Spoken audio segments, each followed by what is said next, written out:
Hello, আসসালামু আলাইকুম। সবাই কেমন আছেন? আজকে আমি খুবই মজাদার একটি সবজি খিচুড়ি নিয়ে হাজির হলাম। শীতকালের এই সময়টা প্রচুর সবজি পাওয়া যায়, তাই আমি আজকে খিচুড়ি রান্না করব। কড়াইতে তেল দিয়ে দিলাম, তারপরে কিছু পেঁয়াজ কুচি দিয়ে দিলাম, আর কিছু রসুন কুচি দিয়ে দেব। অনেক রকম তো খিচুড়ি রান্না করলাম, এবার একটু ভিন্ন স্বাদে ভিন্ন রকম রান্না করলাম খিচুড়িটা। পেঁয়াজ রসুনটা একটু ভেজে ২টা তেজপাতা দিয়ে দিলাম চাল ডাল। একটু আদা বাটা দিলাম, মরিচ গুঁড়া দিলাম, ধনিয়া গুঁড়া দিলাম, লবণ দিলাম, হলুদ দিলাম।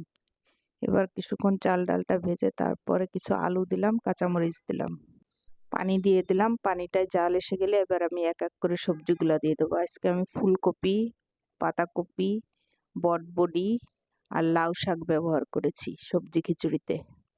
তারপরে কিছু টমেটো দিয়ে দিলাম আর একটু জিরা গুঁড়া দিয়ে দিলাম।